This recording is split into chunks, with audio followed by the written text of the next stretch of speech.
हरे कृष्णा, राधे राधे, जय श्रीमन नारायण। कैसे हो आप सब? स्वागत है आपका ज्ञान भक्ति चैनल में। गुरु पूर्णिमा की आप सबको बहुत बहुत शुभकामनाएं। आज के वीडियो में हम आपको बताएंगे कि गुरु पूर्णिमा क्यों मनाई जाती है और साथ ही साथ गुरु पूर्णिमा की कथा सुनाएंगे। दोस्तों, माना जाता है कि गुरु पूर्णिमा के दिन ही वेद व्यास जी का जन्म हुआ था, जो संसार के सबसे पहले गुरु माने जाते हैं, क्योंकि उन्होंने ही वेदों का ज्ञान संसार को दिया था।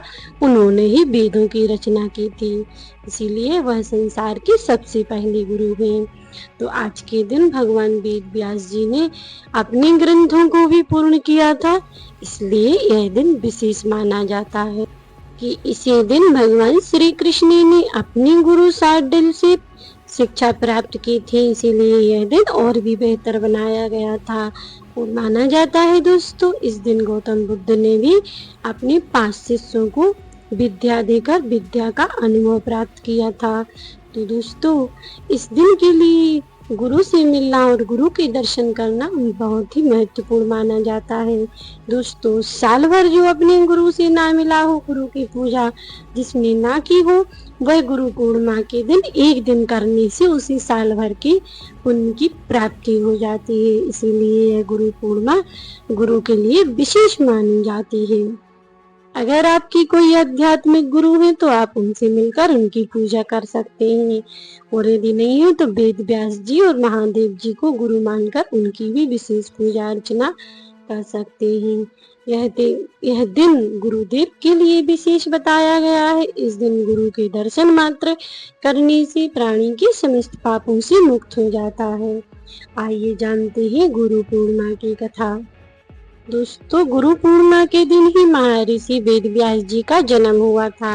महर्षि वेद व्यास जी को भगवान विष्णु का ही अवतार माना जाता है। इनकी माता सत्यवती और पिता का नाम पाराशर था। वेद व्यास जी बचपन से ही आध्यात्मिक की बड़ी रुचि रखते थे। एक दिन उन्होंने अपनी माता से कहा कि माता, मैं तपस्या करने जा रहा हूँ। वेद व्यास जी की माता ने मना कर दिया।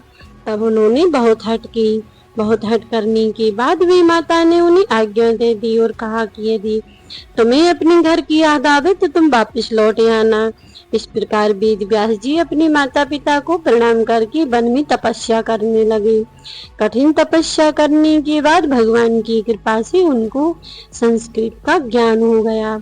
इसके बाद वेद व्यास जी ने वेदों की पुराणों की रचना की, और जब भगवान वेद व्यास जी ने वेद पुराणों की रचना कर ली, तब भी उनके मन में संतुष्ट नहीं हुआ। इसके बाद उन्होंने महाभारत और ब्रह्मसूत्र जैसे ग्रंथ की रचना की, फिर भी वेद व्यास जी को संतुष्ट नहीं हुआ। तब वेद व्यास जी महामुनि नारद जी से कहने लगे कि मैंने इतने ग्रंथों की रचना की है, लेकिन मेरे मन में संतुष्ट नहीं हुआ। तब नारद जी की प्रेरणा से भगवान वेद व्यास जी ने श्रीमद् भागवत पुराण की रचना की।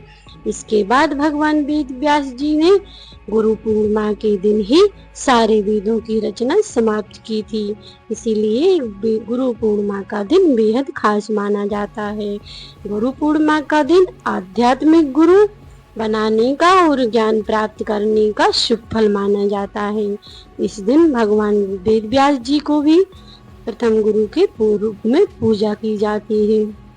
दोस्तों, इस दिन गुरु पूर्णिमा के दिन सुबह ब्रह्म मुहूर्त में उठकर स्नान आदि कर भगवान महादेव का भी पूजन करने का विशेष महत्व बताया गया है। इसके बाद भगवान महादेव का पूजन करके अपने अपने गुरु का पूजन करना चाहिए, दर्शन करना चाहिए। आज के दिन गुरु के दर्शन करने मात्र से ही प्राणी के समस्त पाप नष्ट हो जाते हैं। तो ये थी गुरु पूर्णिमा की कथा। आपको कैसी लगी कमेंट करके जरूर बताइएगा। यदि आपको वीडियो पसंद आई हो तो एक लाइक कर देना और चैनल को सब्सक्राइब कर लेना। जो भी मेरे चैनल पर नए हो, सब्सक्राइब करके बेल आइकन को ऑन कर देना, ताकि मैं जो भी जानकारी लेकर आऊँ उसकी सबसे पहले नोटिफिकेशन आपके पास पहुँचे। तो मिलते हैं नेक्स्ट वीडियो में। तब तक के लिए जय श्री कृष्णा, राधे राधे।